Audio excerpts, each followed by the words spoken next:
I was told I sounded like I was talking in a public restroom. So thanks for that lovely comment. Here's my mic. I hope I sound better.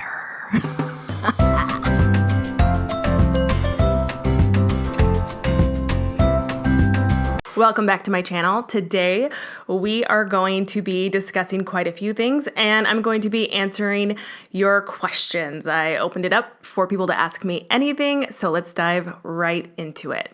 The first question asks, were the top 1% aware of how badly their downline was doing, like in terms of finances, success, etc.? I've often thought that it would be difficult to get that high in the company without being aware of the fact that you're scamming people. How loyal are the top 1% to the company's products? As an example, a while back, I saw a clip of one of Mary Kay's top directors getting made up for a seminar appearance, and the makeup artist was using Marc Jacobs cosmetics on her. Let me say that I was a makeup artist for a long time. I was also a hairstylist for 7 years, and I was a makeup artist for longer. Just with that case, I would always use my professional products on people.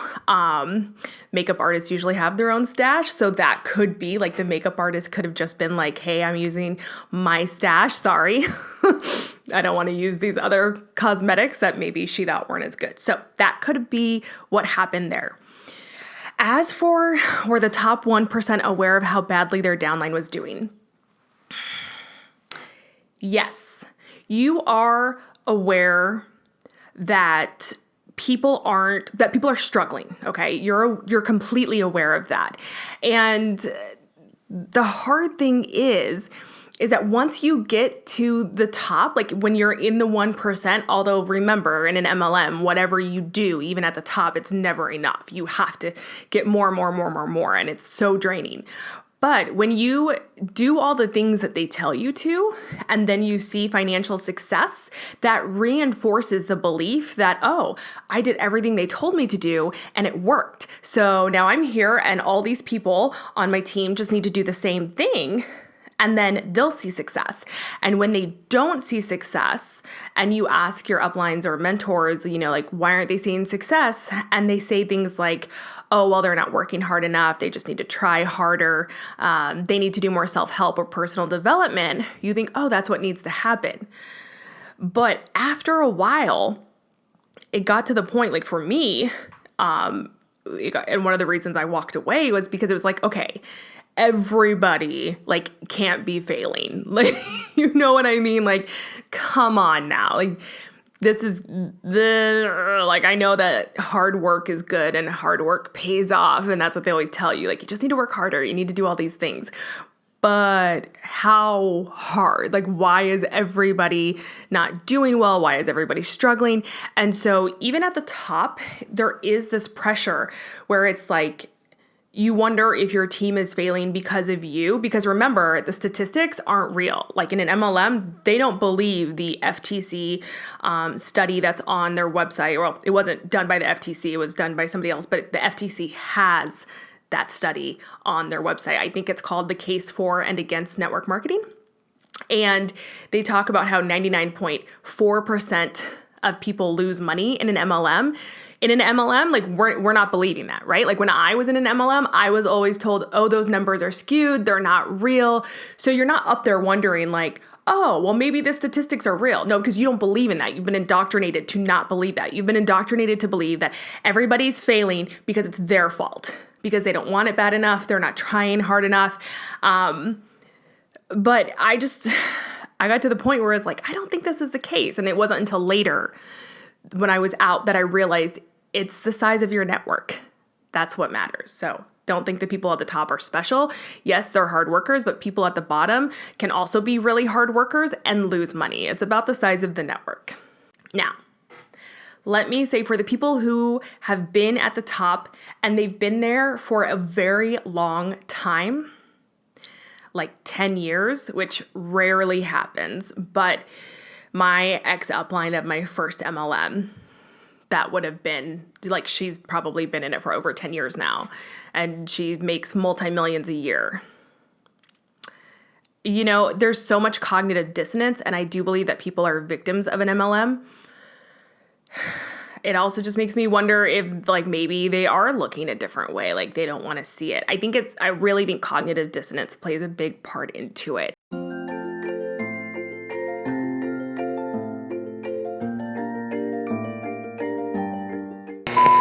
And yes, I do believe that there are people who probably join an MLM just to scam people and get out and make money on who they can and whatever, and then they're gone.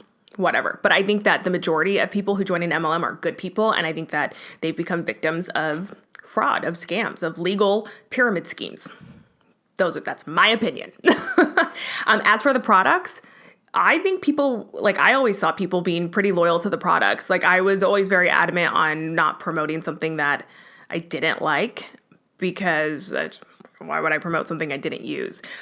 I think some people might feel pressured by the company and all the contests that are always ran to push something that they don't use regularly. To me, that just felt out of integrity from the get-go.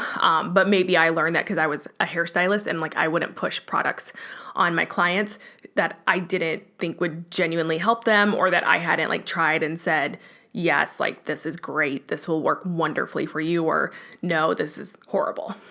So for the most part, I think people were pretty loyal to the products, and that's what gets people like so hooked into these MLMs, is because they first fall in love with the product. Most of the time is like you fall in love with the product, and then you become open to suggestion about the business opportunity, and then it's downhill from there. And I will say, I think one of the reasons I woke up from the whole lie of the MLM industry, and being aware of how badly like the downline was doing, like the person asked in the question, I think it was because when in my first company, my income specifically, but a lot of other people told me that it happened to them too, our income plummeted by like 60%. Actually, it's like more like 70%. But I just remember like freaking out and being like, oh my gosh, what's happening? Okay, like what can we do so we can work like smarter, how we can make more money? Like, is the company going to change the compensation plan so we can get more like a different type of commission from other things? Like, what do we do? Everyone is freaking out. Like, what happens when you can't pay your bills? You know what I mean? And we were gaslit, and we were told, no, nothing's changed. You just need to work harder. You need to do more self-help. You need to believe more. You're just being negative. And when that happened to me, that's when I realized like, they were telling me that about my downline, who was asking me like, okay, I've done everything. Why am I not seeing success? That's when I kind of like was like, oh no, this is trash. Like I need to be away from this. But at the time, I just thought it was that company that I had been a part of for 3.5 years. And so I didn't realize it was the entire MLM industry. But I finally did. And I walked away. Ooh. Somebody asked me, what similarities or connections have you made between your time in MLMs and religion? As someone who is deconverting, I see a lot of crossover between MLMs, cults, and religion, and would be curious to know your thoughts and story. Where do I begin? This is a very good question, and I don't think that somebody would think to ask it if they had not been in a cult like church or religion and were deconverting. So I was brought up in a very strict religious Christian household, and it was my entire life. And y'all, this is my opinion. You are entitled to your opinion. You are entitled to whatever religion you want to be a part of, and I am entitled to my own as well. So if you want to get offended, just move on. Like, but I was brought up in a very, very strict religious household my entire life. And I mean, we were in church at least 2 to 3 times a week. And it was not until I got divorced, I went through a divorce in my early 20s, that I really saw like, oh, they're not liking how I'm living now, or like, oh, I'm being extremely judged. And it had been an abusive marriage that I walked away from. And I was urged to walk away from that, from people in the church. Like I was given that blessing. And then the instant I did, and I started dating again, oh my gosh, you would think the sky was falling. I was called a whore. I remember watching TV with a family member, like the news, and there was a governor who had had an affair with an escort, like what's new, right? And that family member pointed at the TV to the escort and said, "Do you want people to look at you like that? Because they will."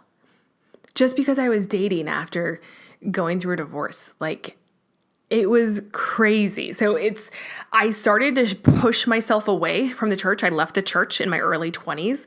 And it wasn't until later that I really began my deconversion process. And it was through watching Scientology and the aftermath that I recognized so many similarities between cults, religion, MLM, all of it. And I recognized all the reasons I started to walk away. For me, I used to go on missions trips. I have read the Bible twice, and I don't agree with a lot of it. I think it's a book of stories, which is fine, but it's not going to be something that I'm going to align my life around or study whatsoever. And the big similarities I noticed between an MLM and religion, or the church, if you want to call it, was a lot of the toxic love bombing, the toxic positivity, the shunning if you don't adhere to their black and white thinking.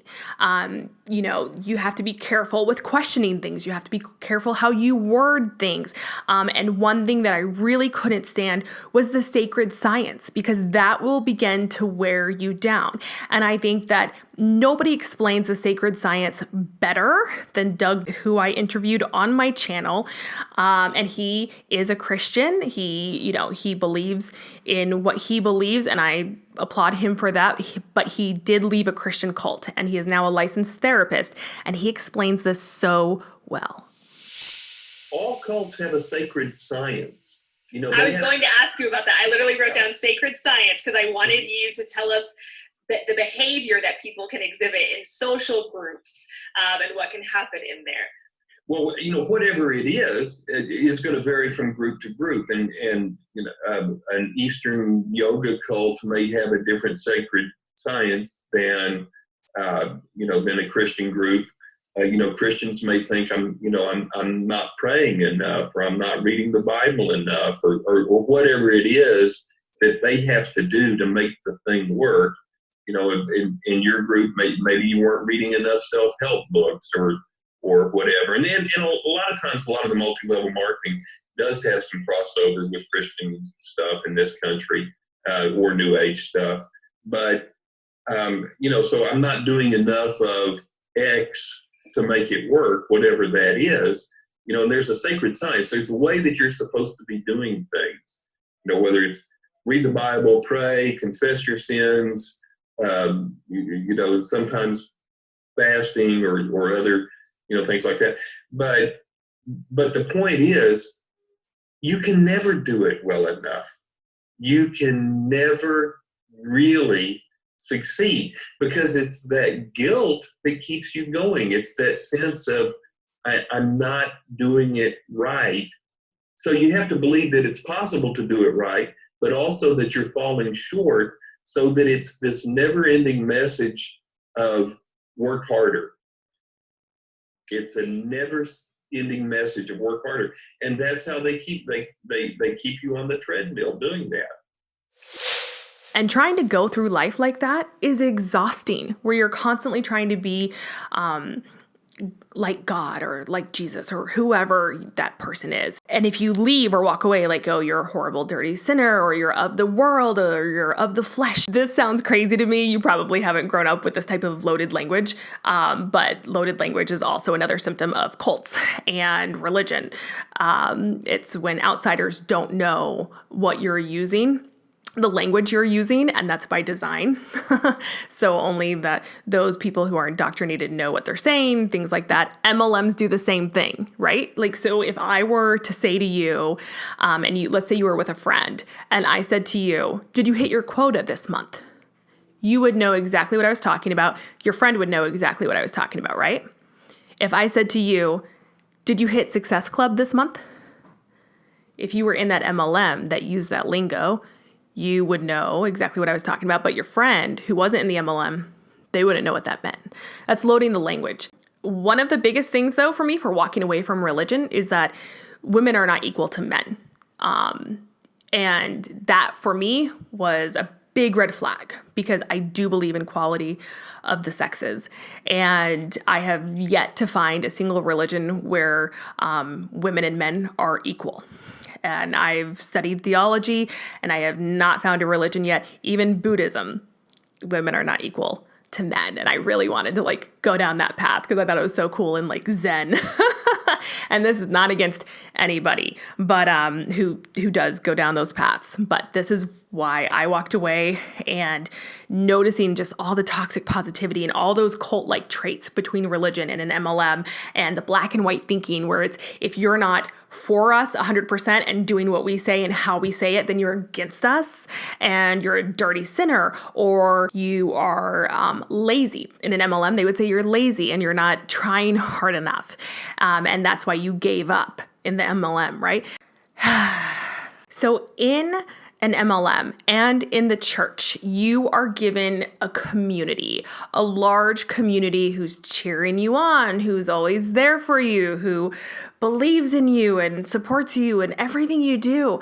But, and I'll just be honest, in both, it's conditional. The community is completely conditional. And not that there might not be a friend or two that you've retained that whole time, even after leaving. But for the most part, when you walk away from an MLM or the church, you are completely shunned. Might not be as shunned as Scientology, how they like to call it excommunicated. But you're shunned and you're pitied. In the church, you're pitied. You're looked at like a poor lost sinner who's of the world now. And in an MLM, you're looked at as just a negative failure who didn't try hard enough. I mean, that's what they call the anti-MLM community, right? We're all just negative failures who didn't try hard enough. For me, another problem I have with the church and an MLM, because once again, we're comparing the similarities. The problem I have is that the toxic positivity is rampant in both. So for example, if I go to someone in the church and I say I'm really struggling, I'm really having some dark thoughts, a lot of the time it's, oh, well, you should, pray about it, or you should seek his word, which means go study the Bible more. And not that if you're in that religion, not that those things are bad, but I feel that there's a huge stigma still in religion today around mental health and getting therapy from a licensed counselor. And that's a big problem. I think that's a very, very big problem. I know that there's a stigma around it because I still have a lot of family members who are religious. I've had friends who are still religious, and I grew up in this environment.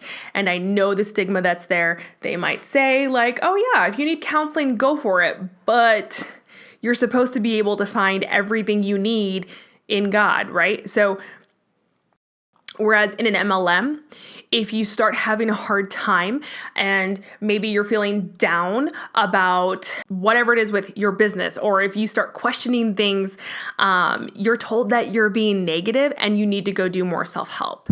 So it's just things that are supposed to come off as positive and uplifting, but really they're toxic because they do no good and they can actually cause harm in the long run. Because think about it. If you're losing money by spending all this time and energy and all your money on product and you're not seeing a return, and I tell you, oh, well, you just need to go do more self-help. That's what you need to, that's toxic. That's not going to help your bank account, right? The last thing I'll say regarding how the similarities between an MLM and the church is to pick your poison, because in an MLM, it's financial freedom people chase. In something like a yoga cult, it could be enlightenment they chase. In the church, you are trying to figure out how to be the holiest person so that you can go out and save lost souls and save them from fire and brimstone. None of which I believe in whatsoever. But if you're watching, I want to say specifically to the Black, Indigenous, people of color, and the LGBTQ plus community that there is nothing wrong with you and you don't need to be saved. Somebody asked, what is your advice specifically for women who want to stay home and take care of their kids and get a little bit of extra money to do besides an MLM? I get this question a lot. And before I give you a few websites that I think could help with finding remote work and things like that, let me preface this by saying that I don't have all the answers. When I came out of the anti-MLM closet with my first video, I didn't know that I would be making more anti-MLM videos at the time. My goal was to just get the right info out to the people and let them make the right decisions for their lives. So I wish I had all the answers. I like helping people. When I was in an MLM, I truly thought that I was helping women, and it kills me that I wasn't. I really thought that I had found a path for financial opportunity that gave women a leg up because, yes, the gender wage gap is very real, but that wasn't the case. And let me suggest, when it comes to working from home and trying to figure that out, to find something that you like or love enough to go all in on. So whether that's an Etsy shop or learning, how to become a UX UI designer or, oh my gosh, becoming a virtual assistant. There are so many creative things. There's so many creative things. It's so cool online.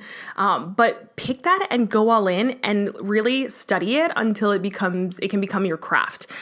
So for me, for example, with YouTube, I started learning how to edit videos back in 2014, and I was slow as molasses. I was extremely slow. I'm still not up to the speed with editing that I would love to be, and I'm still learning things. Don't feel like you have to spend a ton of money to learn how to do remote work from home, because for most things, you do not. I learned how to edit these videos that you watch on YouTube. I would type in what I was needing and how to do this, how to start this, how to do this technique, how to cut a clip. And YouTube told me everything I needed to know. So I'm not against courses whatsoever, but you do not have to spend thousands upon thousands of dollars that these coaches are saying you need. And if you want to be successful, then you need to invest in the universe or you won't see success. For me, what I can edit now in maybe 40 hours used to take me almost 200 hours. I'm not even kidding. I was very, very slow. And if you look back through my YouTube channel, you'll see that I wasn't consistent with my videos. And that was because, I was in an MLM. I was building an MLM. My first YouTube video on my channel is from 2015. And I just, I would kind of throw up whatever I could on YouTube whenever I got the chance, but I was focused on building the MLM. Regrettably. If I could go back, I would change that. The first website I want to recommend is guavabean.com, which is a website by freelancers for freelancers.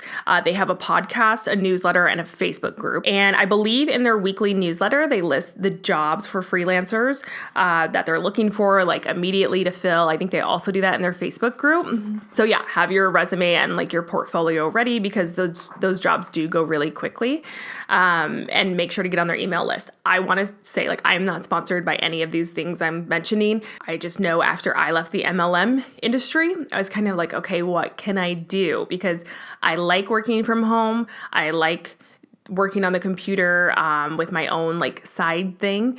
And I'm not working from home doing YouTube full time, but I hope to be someday. So if you're that person who wants to work from home full time, I completely understand. The second website I want to recommend is called Rat Race Rebellion. And that's ratracerebellion.com. I'm not too familiar with their website, but it seems to be a giant virtual job board for freelancers. And they claim that they've been leading the work from home revolution since 1999, so props to them. But like I said, I'm not familiar with Rat Race Rebellion too much, but I know when I was like thinking like, what can I do? What can I do? And I joined a bunch of freelance groups, I always would hear about Rat Race Rebellion. So they seem to be pretty popular. So I checked them out. And then the other two sites I'm going to recommend is Skillshare and Udemy. So they are both basically online universities, and I've used Udemy. I've bought several courses on Udemy. I really like Udemy. And then you also have Skillshare. So with Skillshare, you can try it free for 2 weeks. Once again, I'm not sponsored whatsoever. The next question is, do you think eventually most, if not all, MLMs are going to be shut down? I don't know. And this is why I really would love for more survivors to share their stories in the anti-MLM community and get it out to the public, because I don't believe that truth can be kept hidden in the darkness for long. I don't. I wish that the anti-MLM community had been around when I first decided to join my first MLM, but it wasn't. And I might have made some different choices with my life, but that was back in 2013. I didn't see any videos like that. But I definitely think I would have made different choices. So if we get it out there, it doesn't matter if they become illegal or not. I wish that they would. Absolutely. I wish the government would take them down. Unfortunately, a lot of them are in bed with politicians, and they lobby Congress. However, if we spread awareness and more people become aware, then they'll be able to make the right decisions for their lives. Education is power. For me, having went through what I did, I am now very wary of, like corporations or groups of people who say things like, we're a family, we're like your second family. I'm like, it scares me, because that can be cult speak 101. It really is. Like, that is cult speak. And so I try and be very careful with that, because I feel like what I went through nearly wrecked my life, and I never want to go through something like that again. I also think we have to look at why MLMs flourish in the first place. We are one of only 3 developed countries who don't have healthcare for all their citizens. I don't believe that healthcare is a privilege. I think everyone should have it. And there's also other social safety nets that we don't have in place here in the US. And so when you have a breeding ground of desperation, anytime you have desperation, MLMs will thrive. That's why they thrive in recessions, is because when people are desperate, they're looking for any way to just make a few $100 extra a month to pretty much save their family from being homeless. I mean, if you go back to my story, I was a hairstylist and I was capped at the amount of money I could make, and I was drowning in medical debt. Medical debt is the number one reason people go file bankruptcy in this country. And I was paying almost $500 a month for private health insurance that was supposed to be good, but yet I was still struggling to stay afloat. So that created desperation in me, where I was like, okay, if I can make some extra money here, that would be awesome. We really have to look at why these types of horrible companies thrive. They thrive when people are desperate. This question says, I would love to know more about your time in your skincare and cosmetics MLM. As a former rep, no one is talking about this company in particular. I want to know what it was like at the retreats for the higher ranks, your interactions with the CEO, what were the other top earners were like. My upline was the top earner in the company. You know who I'm talking about. And she was drier than toast, and I had no idea how she got where she was, because it certainly had nothing to do with her personality, which was boring. I also want to know what things made you want to leave specifically. Was it the out of stock crisis, etc. So I'm not going to say the name of the last MLM I was in, which was a skincare and cosmetics company, but if you go back through my videos, you could probably figure it out. The reason I don't say the names a lot of the time, unless I'm interviewing somebody specifically about their journey in their MLM, is because MLMs are sue happy. They are. They go after people just to make their lives miserable, just like Scientology does. I get so many comments. People are like, why don't you say the names of the companies you were in? Why are you trying to hide it? It's not that I'm trying to hide it. It's that I'm trying to protect myself. So, and everything I say is just my opinion, okay? I have freedom of speech. Everything is just my opinion. But yes, regarding this specific cosmetics and skincare company, I know exactly what this top earner was doing, who was earning millions a year, because I walked straight up to her at a conference and asked her outright, because there were so many rumors going around, and I'm just a person who wants to get to the bottom of things. And there were so many rumors going around the company and through all the teams, like, how did this person get to where she is? But there were rumors that she was literally flying around the country to go to a bunch of different boutiques and pitch them the business and say, hey, if you can sell this amazing lip wear in your store, you can make commission off this. And this lip stuff lasts all day and doesn't smudge, it doesn't move, it stays put. You need a special remover to take it off. I just thought, holy crap, that's a lot of work and a lot of money to fly all around the country and get all these boutiques. But it would make sense, being as how much she was earning, millions, and how rapidly her team was growing. So I walk up to her at this conference and I just said, okay, I gotta know, I gotta ask you this. And she looked like a little like, oh no, like, what are you gonna ask me? And I said, there's rumors that you're flying across the country. I told her everything. And I said, what are you doing to succeed? And she was like, I'm not flying around the country. And I was like, well, what is it? And it was running ads. Her husband, which I later found a video of him explaining all of this, her husband had worked for a company who all they did was run ads for different companies online.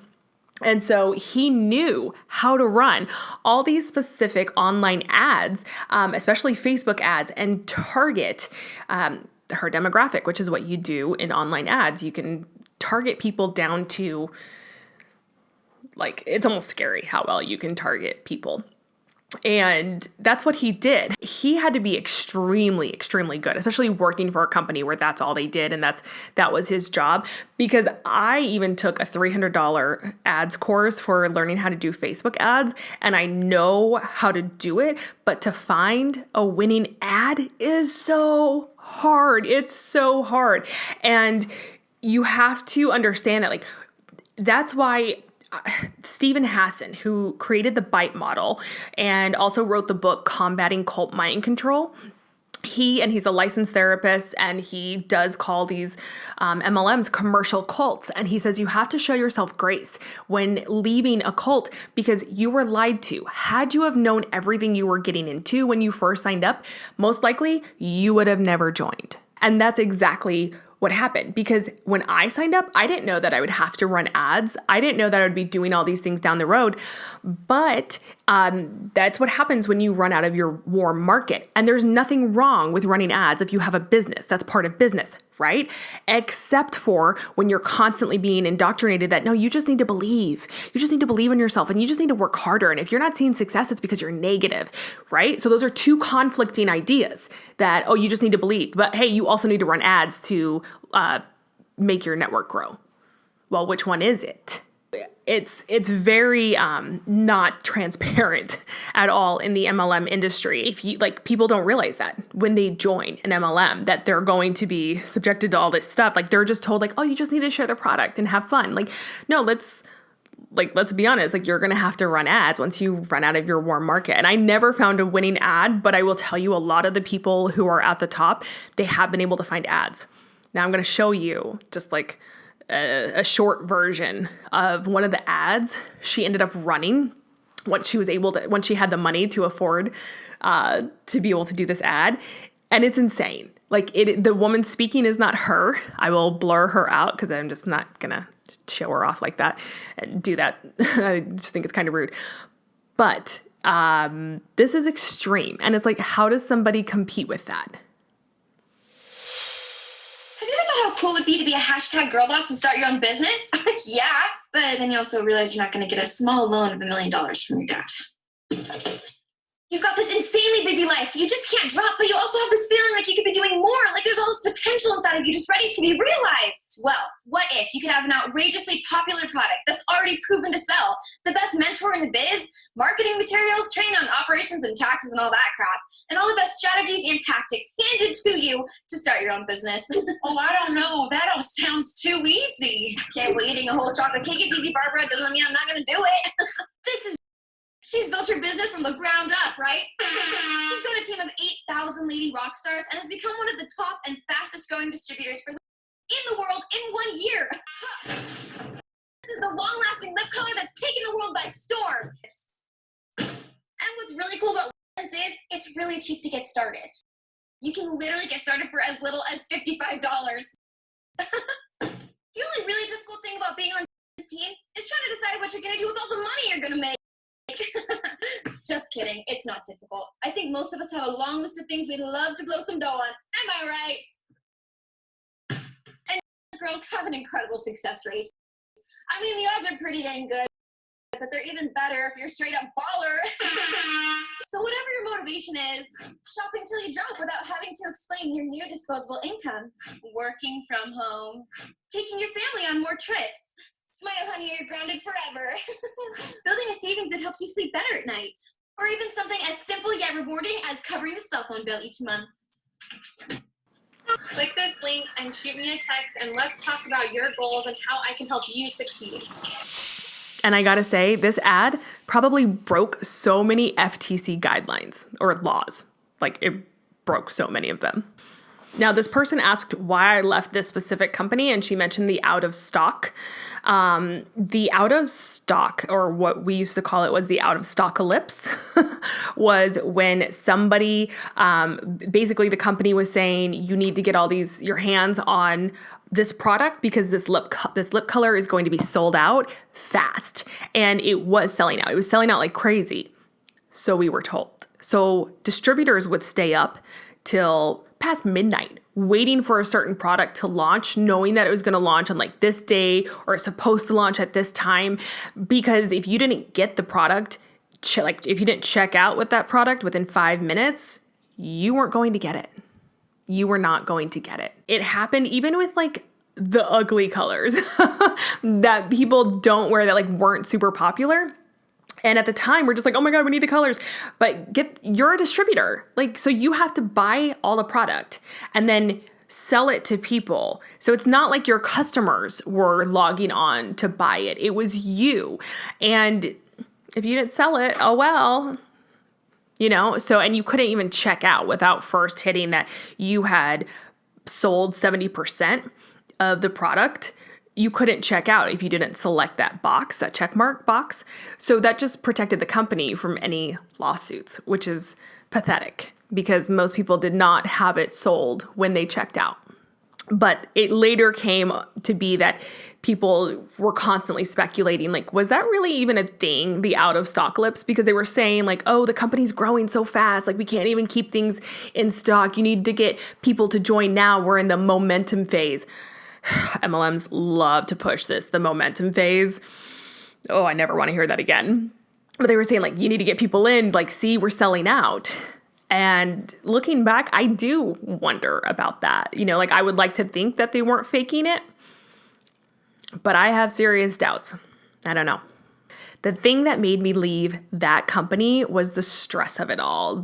From the selling and ordering your own inventory to all the stress that comes with an MLM, from the toxic positivity, that feeling that you're never, ever, ever doing enough, to the pressures from the company. Just there was so much with it. And I had a panic attack. And I also remember going to the last retreat, the very last MLM retreat I ever went to. And I was there, I was excited to be there, but I remember like I stayed in my pajamas a lot of the time, except for when we had like a photo shoot. And a lot of the other girls like stayed like super casual too, for the most part. I was just exhausted, you guys. I was so exhausted from trying to just be in an MLM, right? And you're hustling nonstop.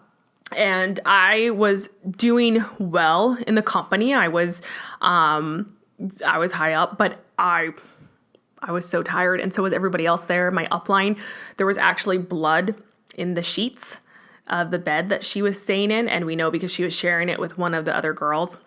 And she was like, you guys, I'm really worried about her. Look at this. And her doctor, they were trying to figure out like if she was going to need surgery on her intestines or like what was going on with her colon. They thought that she might have Crohn's or something worse. It could even be cancer. They didn't know. Like they were running all these tests on her trying to figure it out. But once again, the doctor was like, it's definitely stress related. This is caused by stress. And she was the number 2 earner in the company. And she was this very sweet girl, mother of 3 or 2 at the time.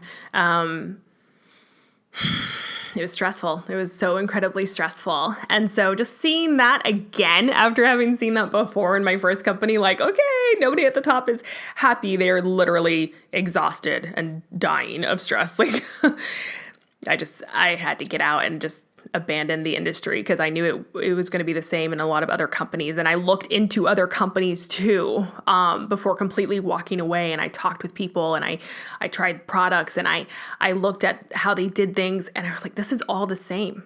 This is all the same. And I'm hearing the same things. It's just regurgitated info. This question asks, in a video, you once mentioned that being at the top meant being so incredibly busy that you had an assistant. Was that assistant paid on commission like you were, or did you have to pay that person an hourly wage? Just trying to grasp just how far the pyramid goes. So my assistant is an awesome woman. She's a mom and a wife and lives in Florida. And I found her through one of my friends in my first MLM who it was her best friend and she would do assistant work for her. And I was like, does she have any other time? Maybe she could help me. And she worked very, very part-time for me. I paid her hourly, well above minimum wage, way above. And every time I paid her, I would give her like something a little extra. But no, she definitely wasn't paid on commission or anything like that because it wasn't really, I never felt comfortable having an assistant like talk for me, if that makes sense. So I knew that my upline in my first company would have assistants pretend to be her and private message with people and pretend to be her and like try and get them recruited to the team. And I know some people do that in business. Like I'm not going to like hate on it, but to me, I just felt like I want to converse with people on my own. So she made a lot of graphics for me. She would make like the team recognition graphics. I just like showed her like, this is how I do it. And it's taking up a lot of my time. Can you help me? Like, so she was awesome. She's great. Yeah. And I miss her. I wish I could use her today, but I don't, I don't have a big team anymore. I don't do all that stuff. So yeah, that's what happened. But I will say there are the very top person when I was in my first company had 2 assistants who worked full time and they worked in her house. And then my upline had 1 full-time assistant who I think would come over to her house or sometimes like work from home. I'm not sure. But I mean, it was full-time assisting, doing everything. And these assistants were not like also part-time nannies. These were like, we're just working on your business. We're getting all these applications. We're going to answer all these emails because once you like get higher up, they love to say like, oh, make sure that you're providing an application for people who want to join your team to fill out, because that way it makes it look like your team is more elite and that they're applying for something and they'll be really excited when they get approved, that their application has been approved, which is complete and utter BS if you think about it. Like I understand on one side, like having somebody fill out an application to see like what they're about, what they're exactly wanting, but you can also just do that in an email, right?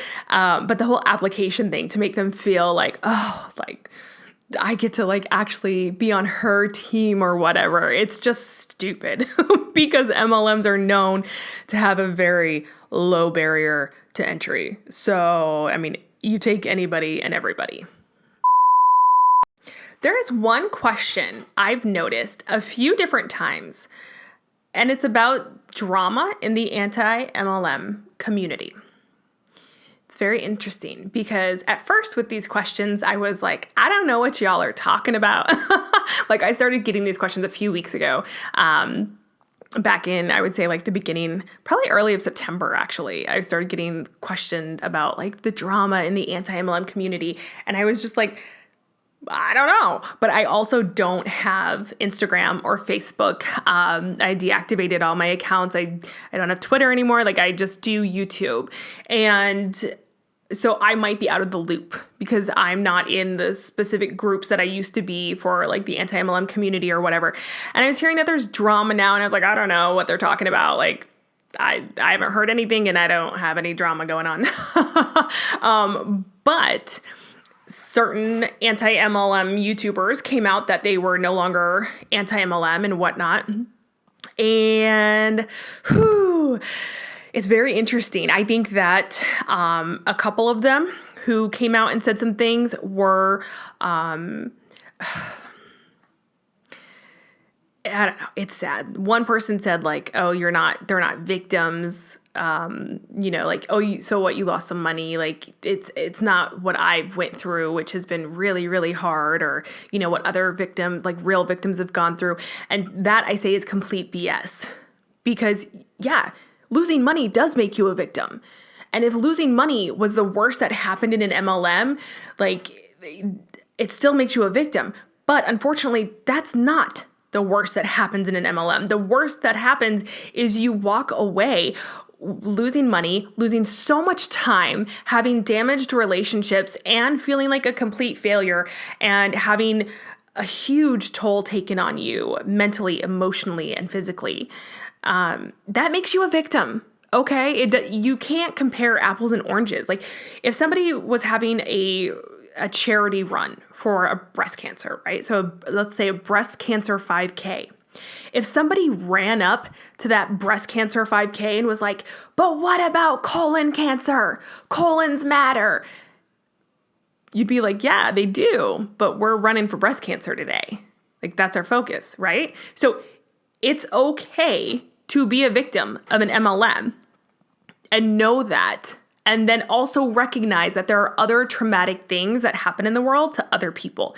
It doesn't need to be pinning somebody else's trauma against somebody else's. That's not how the world works, nor is that healthy to do. With that being said, like I said, I still don't know of any drama in the YouTube community. I think that these people who don't want to be anti-MLM anymore weren't doing it for the right reasons.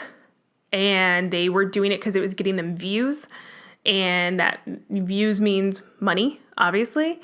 And it's just sad. Like, that just makes me sad because what I went through, I feel nearly wrecked my life. And I know that so many of you went through the same thing, whether you were at the top or the bottom, it doesn't matter. Like that's what I think really blew my mind when I came into the anti-MLM community. And I'm so grateful for this community because it really helped me. It helped me see that like, oh, I'm not alone. And even though, the people at the top might have had a similar experience, they walked away feeling the same as the people at the bottom. Like it just messes with you, and I felt like it nearly destroyed my life. So with that being said, I'm very grateful to this community. And if they were just doing it to get views, then I don't know, maybe they need to reevaluate why they have a YouTube channel to begin with. Because as a creator, you're supposed to put out, what speaks to you and create things that you love, and making art just for the money, I don't view as truly art. That's my 2 cents on it. But as for the community, I don't think it's cult-like. I don't think it's toxic. I think that you have certain groups where, they might not be very nice when they talk about people in an MLM, or the people who left and say like, oh, they knew they were scamming people the whole time. Like I've stated before in other videos, that's not the case. And you just make sure to, whoever you're conversing with in the anti-MLM community, that they're truly recognizing that these people were victims. Find people who have gone through the same thing you have.